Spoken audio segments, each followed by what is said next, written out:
Estamos diante do Janeiro Branco, mês dedicado a falarmos sobre saúde mental.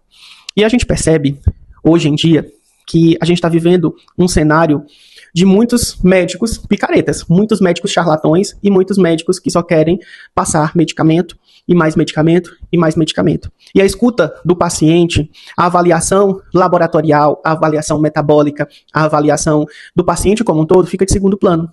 Porque é mais fácil anestesiar a dor desse paciente e todo mês ele ir lá, ou de 3 em 3 meses, de 6 em 6 meses, para ir renovar uma receita.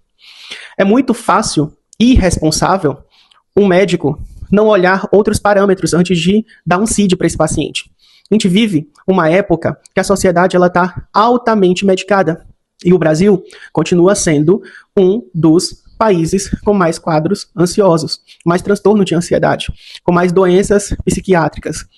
E isso nos remete a uma reflexão que é um contexto muito complexo, tá?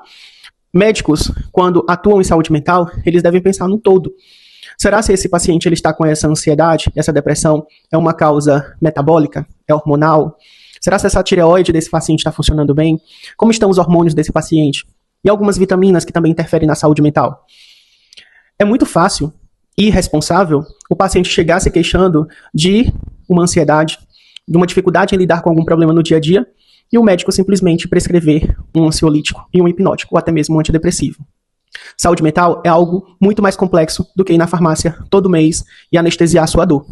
Saúde mental é muito mais do que você viver anestesiado, do que você viver dormente diante da sua realidade.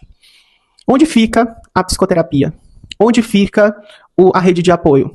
Onde fica a discussão sobre a nossa atenção primária, que é a nossa base, que deve e deveria ser o alicerce da nossa saúde pública? Saúde mental é muito mais do que você ficar dormente com medicamento. E o Brasil, infelizmente, é o país que mais consome psicofármacos, estimulantes, hipnóticos, antidepressivos. E a indústria farmacêutica, ela está aí para quê? Para ter lucro, e mais vendas, e mais vendas. E nós não devemos nos calar, nós não devemos deixar que a sociedade, ela simplesmente sofra. Nós que estudamos medicamentos, que estudamos a farmacologia, precisamos passar uma visão mais clara para o nosso paciente.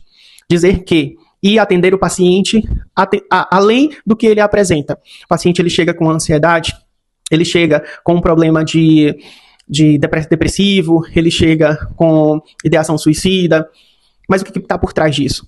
Foi investigado antes os hormônios, o metabolismo, as vitaminas que interferem na saúde mental, como está o intestino dessa pessoa, como está a rede de apoio. As consultas, hoje, na área da saúde, elas estão cada vez mais rápidas, porque está visando muito lucro, está visando muito números, está visando muito indicadores. E o paciente, ele vai muito além disso. Que a gente possa refletir no Janeiro Branco que a saúde mental é complexa, é algo de discussão, e a gente precisa pormenorizar as coisas, de uma forma que fique claro para a sociedade o quanto eles podem ser usados com informações erradas, de fake news, informações destoantes de médicos que só querem falar promessas milagrosas para o paciente. Nós não devemos, em hipótese alguma, nos calar diante do que a gente está passando hoje no Brasil.